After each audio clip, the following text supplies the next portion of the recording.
بسم الله الرحمن الرحيم. إن شاء الله هنبدأ Unit 2 بعنوان Light Energy. عندي 2 lessons في اليونت دي. Lesson 1 بعنوان Mirrors. Lesson 2 بعنوان Lenses. هنبدأ Lesson 1 بعنوان Mirrors. أنا عندي Mirrors عبارة عن reflecting surface بتسقط عليها الريز الصن ريز، فبيحصل لها عملية reflection. تسقط الأشعة يحصل لها عملية reflection وتتكون الإيمج. هي دي الميرورز. يبقى الميرورز عبارة عن reflecting surfaces. بيقول لي إيه؟ When does the light reflect? A light reflects when it falls on a reflecting surface. لما بيسقط على reflecting surface such as mirrors زي mirrors or any other smooth shiny surfaces. For example, عندي if you look at a mirror you can see the image of your face in the mirror. زي صورة التشايلد ده بيبص في الميرور بيشوف his image. عندي برضو if you look at a smooth shiny surface like a still water surface هتشوف الإيمج بتاعت constructed buildings and trees in this still water surface. يبقى ما هو الديفينيشن بتاع light reflection؟ Light reflection, it is the phenomenon of the light bouncing off, returning back in the same medium when it strikes a reflecting surface.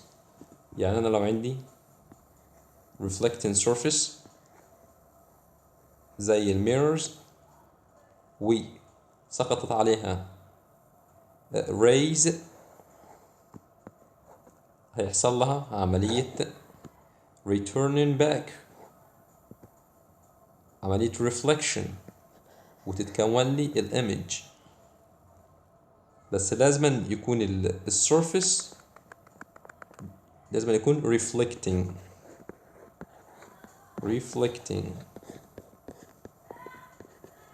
زي الإيمج دي اللي في الصورة. الإيمج اللي في الصورة reflecting.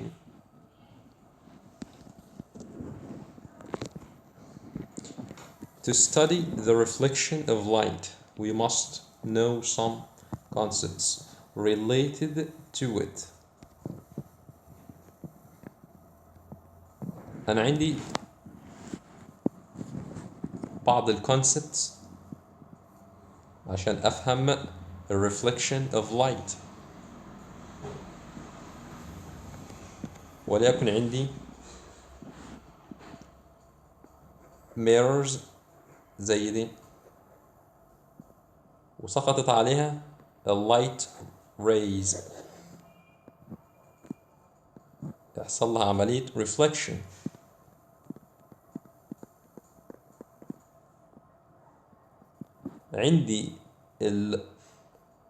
عندي ده يسمى الانسيدنت لايت راي.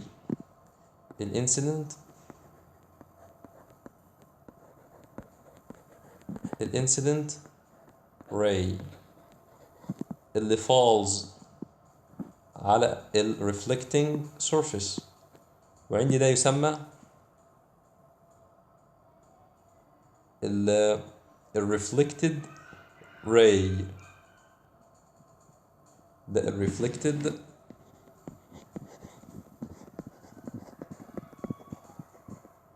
ray.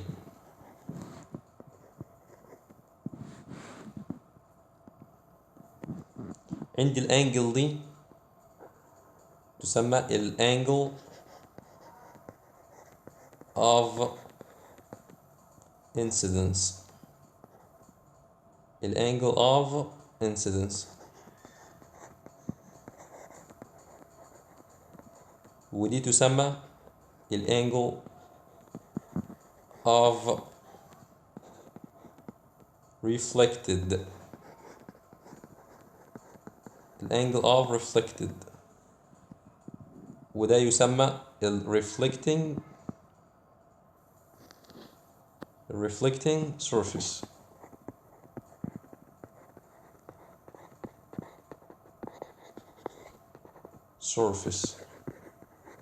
والبوينت اللي متجمع فيها الانسيدنت راي والريفلكتد راي والريفلكتنج سيرفيس تسمى البوينت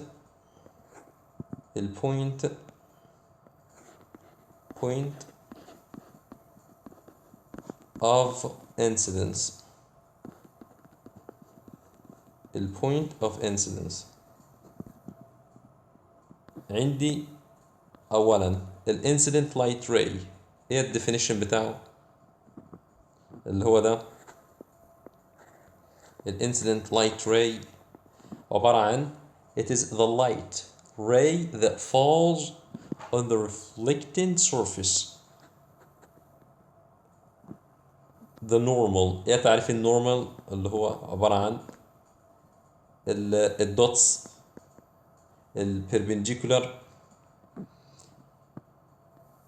it is the perpendicular line to the reflecting surface on the point of incidence. ده اسمه normal. طب reflected light ray it is the light ray that returns back from the reflecting surface. دول اللايت ريز. ناخد الانجلز عاد. الانجلز دي المحصورة ما بين الانسيدنت راي والنورمال تسمى الانجل of incidence. It is the angle between the incident light ray and the normal. وعندي الانجل of reflection عبارة عن it is the angle between the reflected light ray and the normal اللي هي دي. يبقى تاني لو عندي reflecting surface زي الميررز، عندي الانسيدنت لايت راي اللي هو نمبر 1 عبارة عن الانسيدنت لايت راي، وعندي الريفلكتد لايت راي نمبر 2، عندي النورمال ده نمبر 3، عندي البوينت اوف انسيدنس نمبر 4، عندي الانجل of incidence number 5 والangle of reflection number 6. دول الكونسبتس المهمة.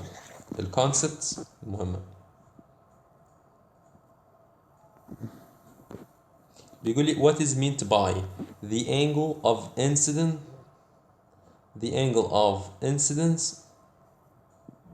of a light ray is 60 degree.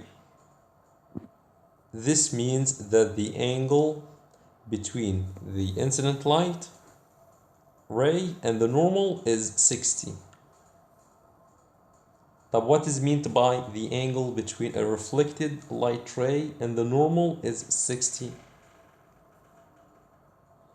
This means that the angle of reflection اللي هي دي number 6, the angle of reflection of this light ray is 60 degree.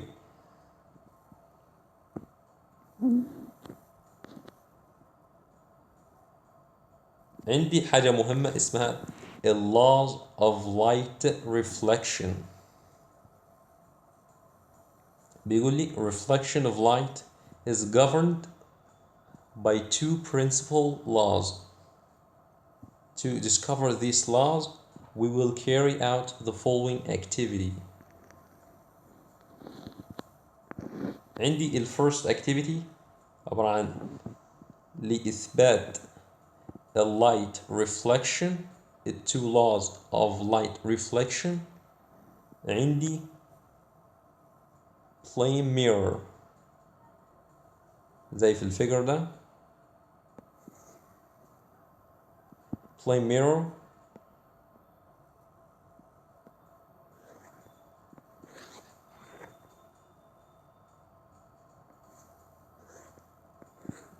the plane mirror white paper sheet دي الميرور M ودي البيبر وعندي pins و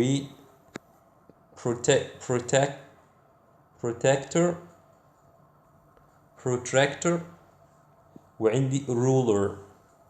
الستبس بتاعتي ايه؟ draw a straight line XY. add a straight line XY on the paper, then fix the plane mirror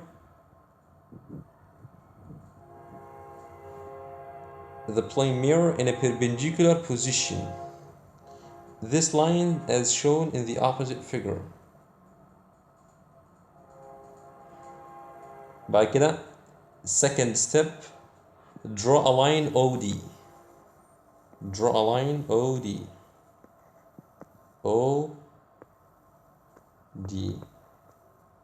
which represents the normal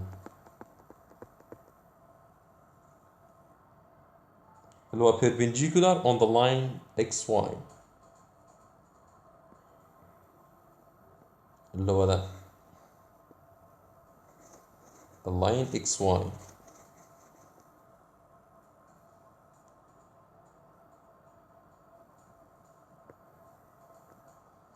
يبقى أنا عندي النورمال OD ودي تمثل الميرور.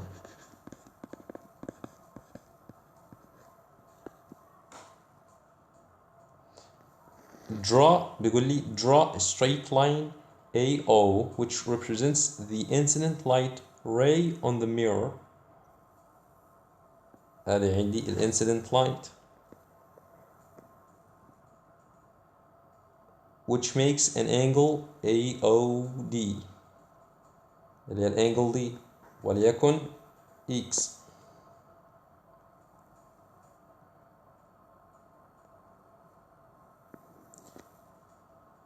with the normal.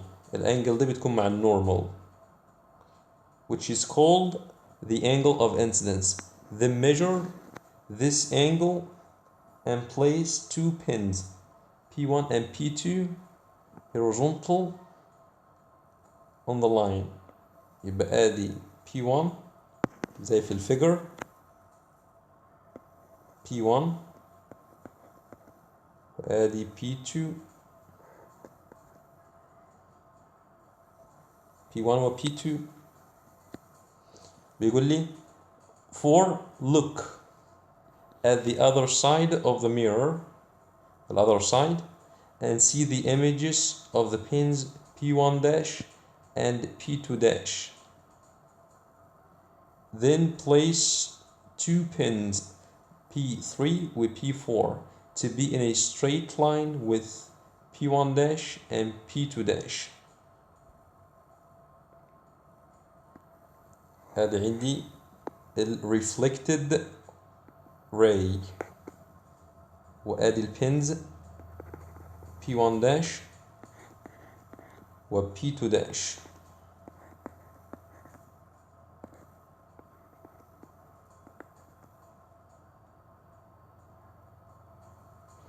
Lift the two pins P3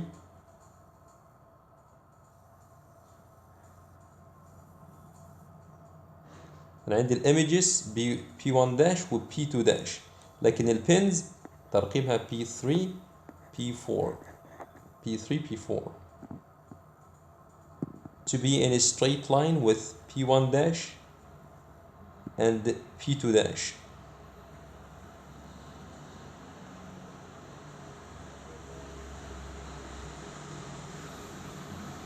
Lift 5. Lift the two pins P3 and P4 and connect between their positions with a straight line. Extend the line to meet the reflecting surface at point O. The line BO عندي line OA AO ده يمثل الانسيدنت ray، والline BO ده يمثل reflected ray.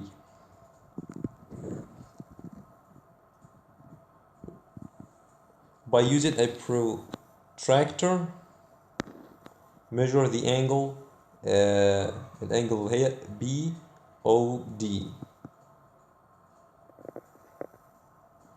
The BO makes with the normal, which is called the angle of reflection. عندي دي الانجل of reflection. الobservation من الاكسبيرمنت دي. الobservation اني الانجل of incidence equal الانجل of reflection اللي هي x equal y. الانجل of incidence equal الانجل of reflection.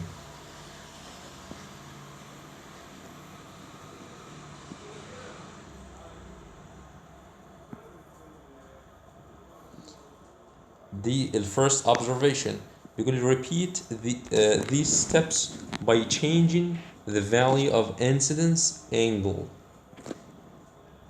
اللي هي AOD by using the protractor and assign each time the angle of reflection اللي هي angle of reflection.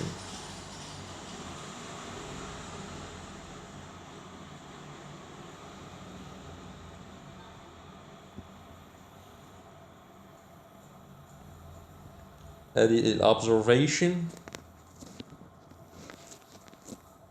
angle of reflection it changes لو عندي reflecting surface وادي light ray بتسقط incident ray وادي reflecting ray. بيقول لي angle of وادي normal angle of reflection اللي هي دي وليكن x. angle of reflection it changes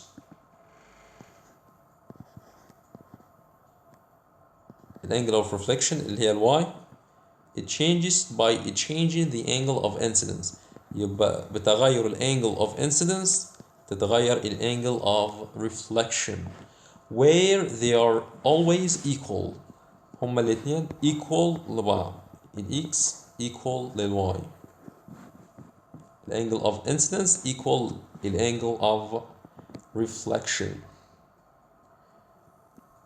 يبقى conclusion عندي a reflection of light is governed by two laws. The first law angle of incidence equal angle of reflection. ده first law. طب second law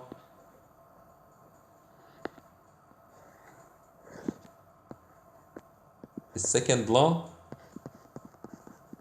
بيقول لي اني the incident light ray اللي هو number 1 the reflected light ray number 2 the normal number 3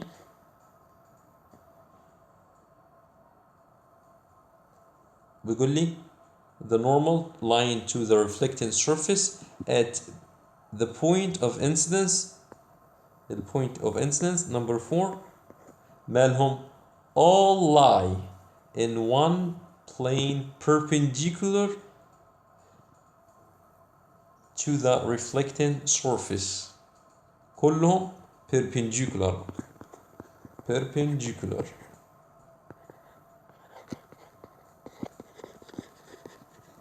That is second law. يبقى الانجل of incidence الانجل of reflection the normal كلهم perpendicular على a reflecting surface. على a reflecting surface. بيقول لي the incident light ray which falls perpendicular on a reflecting surface reflects on itself. لو عندي reflecting surface وعندي اللايت ray سقطت perpendicular. لو سقطت perpendicular على incident على reflecting surface ده reflecting surface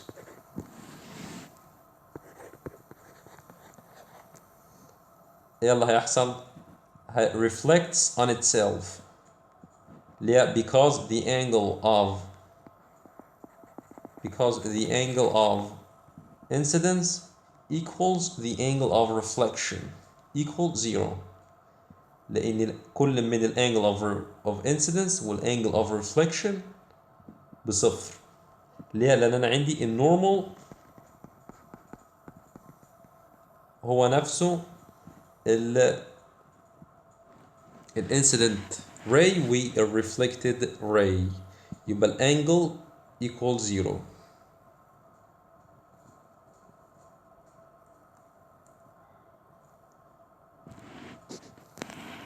بيقول لي what is meant by the angle of incidence of a light ray equals 0.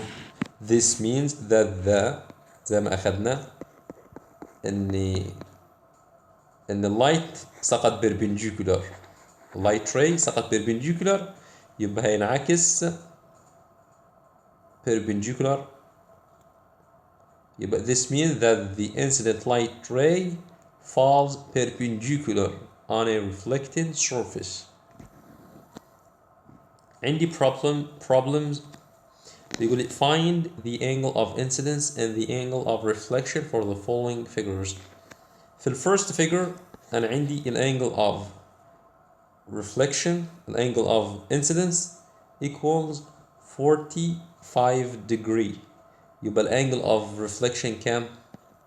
equal برضو 45 degree لأن ده first law of incident first law of reflection of light. And the angle of reflection equal angle of incidence. طب second case أنا عندي مديني angle between incident مديني هو angle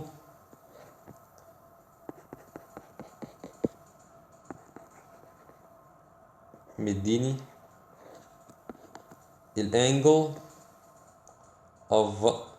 angle between incident light reflecting surface ب 30. يبقى angle of incidence هتكون 60 لأن دي عبارة عن angle ب90. يبقى أقول 90 minus 30 equals 60. يبقى دي ب60. يبقى يبقى الانجل اوف انسيدنس ب 60، يبقى الانجل اوف ريفليكشن برضه ب 60، لان ده الفيرست law زي ما قلنا. دي السكند كيس. طب والثيرد كيس مديني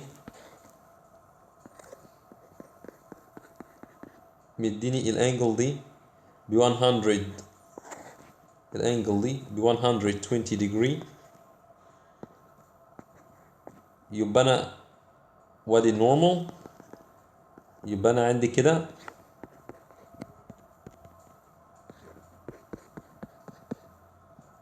هعمل division over 2.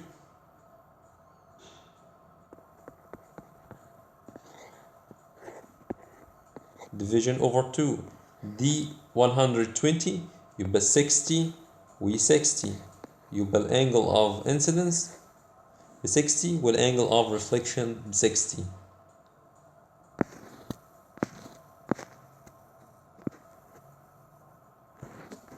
بيقول لي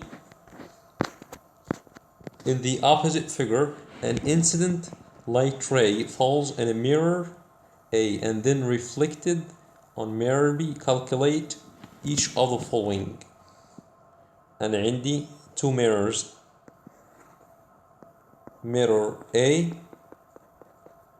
و mirror B. mirror A mirror B. وهذا عندي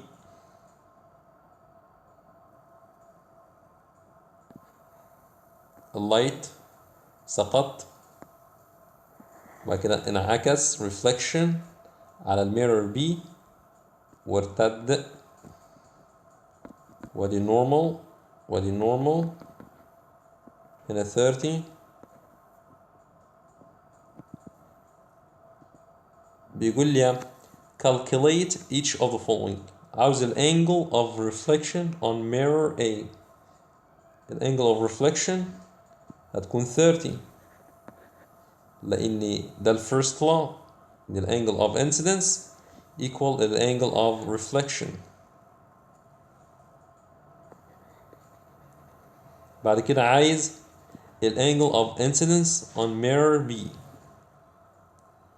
عايز الانجل of incidence. أنا عندي sum of angles of triangles. عندي sum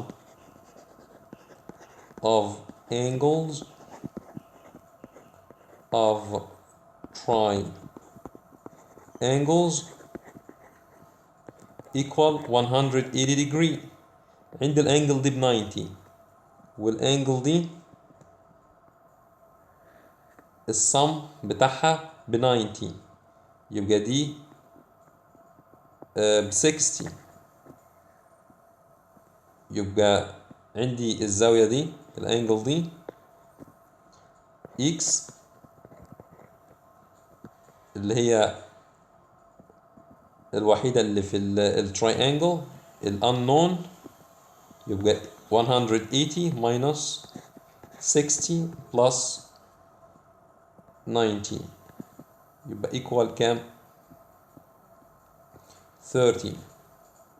يبقى الانجل of reflection ب 60 لأن دي انجل مجموعها ب 90، يبقى دي 60 يبقى الانجل of reflection ب 60.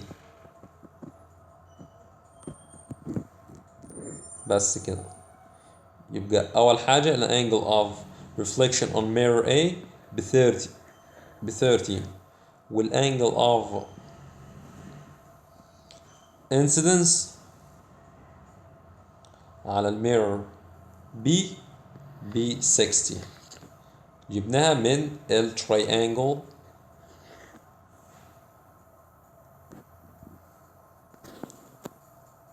عندي mirrors are reflecting surfaces for light. mirrors are divided into two main types. أنا عندي mirrors في منها two types. عندي plane mirror والسكند تايب عبارة عن السpherical mirror، ودي بتنقسم إلى concave و convex. concave و convex. هنبدأ بالplane mirrors. بيقول لي what is meant by the plane mirror. The plane mirror is a piece of plain glass painted from behind with a thin layer of silver metal to give the glass a bright surface that reflects the incident light rays that fall on it. بيقول لي هي عبارة عن glass plate أو piece of plain glass، وآدي بتكون بالشيب ده. عندي ده ال reflecting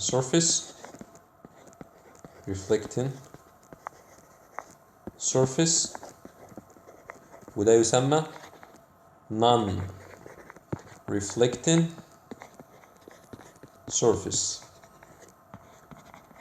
يبقى السيرفيس ده عكس السيرفيس ده reflecting لللايت وده non reflecting لللايت. هناخد ال properties of image formed by the plane mirror. عندي الماتيريالز اللي هستخدمها. عندي plane mirror a card with some letters written on it زي في الصورة دي. الستبس بيقول لي place the card in front of the mirror that is fixed vertically.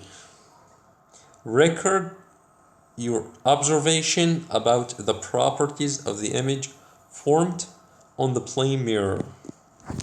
أنا عندي البلين ميرور زي صورة الجيرل دي. عندي laterally بتكون الإيمج بتكون laterally inverted image where بيكون عندي a right hand appears at a left hand in the mirror. بيكون كل حاجة بتكون inverted لبعضها. يعني ال right hand بتكون ال left hand. عندي ال right leg بتكون في الميرور عبارة عن left leg، وهكذا بتكون inverted. الobservation عندي ال properties of the image formed by a plane mirror. عندي the image is upright erect، يبقى أول property هي erect. 2. The image is equal to the object in size، يعني الإيمج بتكون مساوية للobject في السايز. 3. The image is laterally inverted reversed، الإيمج بتكون inverted مقلوبة. 4. The image is virtual يعني cannot received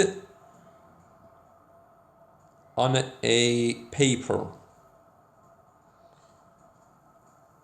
5. The distance between the object and the mirrors، يعني أنا لو عندي mirrors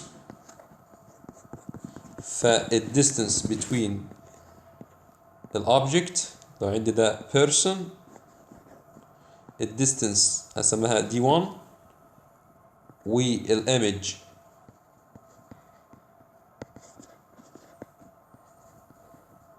هتبقى distance D2.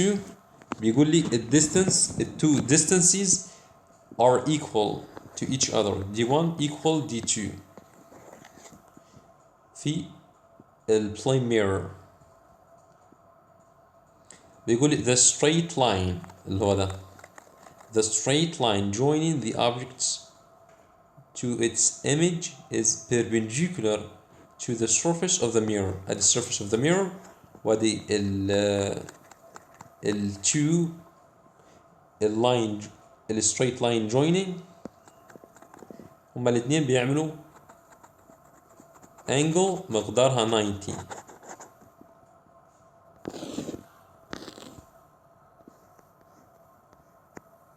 عندي ال virtual image بيقول لي it is the image that cannot be received on a screen زي ما قلنا. بيقول لي the word ambulance is written in a laterally inverted way on the ambulance car. ليه؟ Because the mirrors زي ما قلنا ال plane mirrors of the cars in front of the ambulance car form a laterally inverted image for this word and thus it appears laterally corrected to the drivers. يبقى بتكتب inverted الامبيولانس تكتب كده inverted ambulance inverted علشان تتكون في الميرور وتبقى ambulance بالشكل ده. دي inverted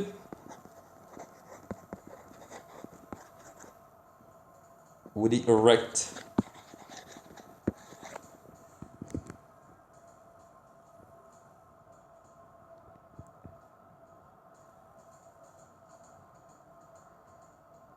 وبتكون corrected to the driver. عندي problems بيقول لي if a person stands at a distance of 2 meters from a plane mirror هذا عندي plane mirror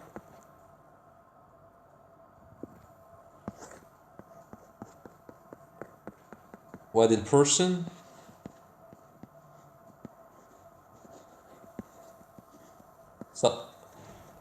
هذا ال distance اللي ما بينه وما بين الميرور 2 meter وادي يبقى عندي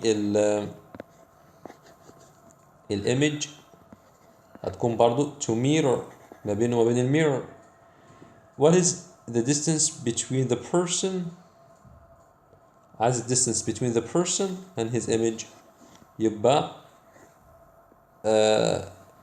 summation ل two distances يبقى the distance between the person and his image equal 2 plus 2 4 meter.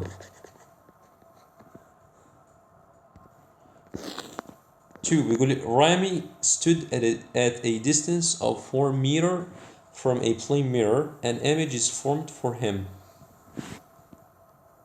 أنا عندي plane mirror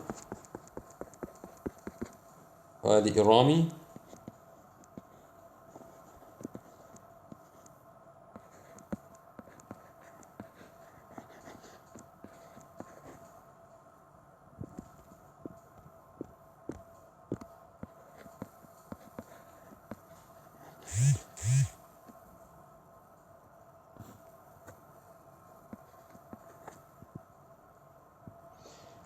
بيقول لي distance 4 meter distance دي 4 meter. An image formed for him. What is the distance between the image of Rami and the mirror? 4 meter برضو لأن the distance between Rami and the mirror equal the distance between the mirror and the image يبقى 4 meter. 2. Calculate the distance between Rami and his image. Rami and his image يبقى summation لل two distances 4 plus 4 equal 8 meter. بيقول لي if Rami moves هذه عندي الميرور وآدي رامي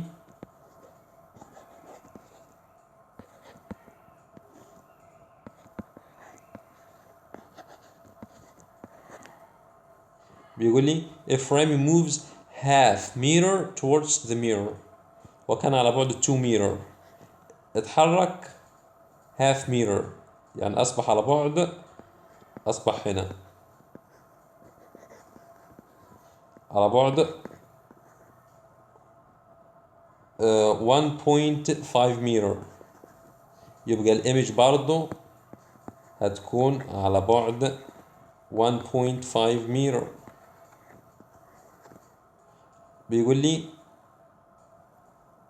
calculate the distance between Rami and his image. يبقى distance between Rami and his image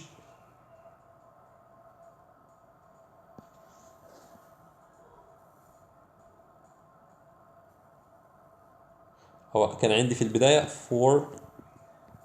أنا كان عندي في البداية رامي كان على بعد 4 متر، والإيمج 4 متر.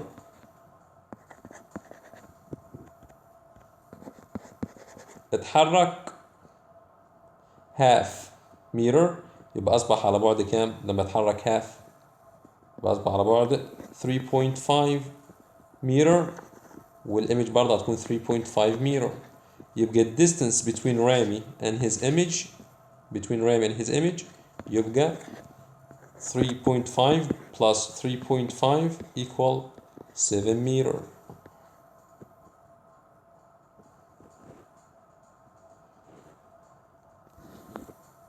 بيقول لي from the opposite figure calculate the distance between Sami and the image. ادي سامي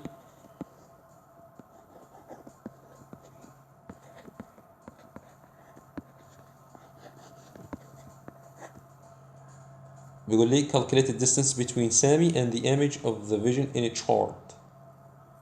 أنا عندي distance دي 2 meter والdistance دي 2 meter.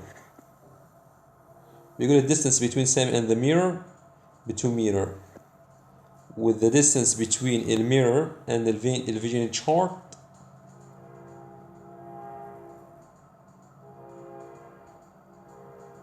equal the distance between the mirror and the image of vision chart. يعني 2 plus 2. The distance between Sami and the image of vision chart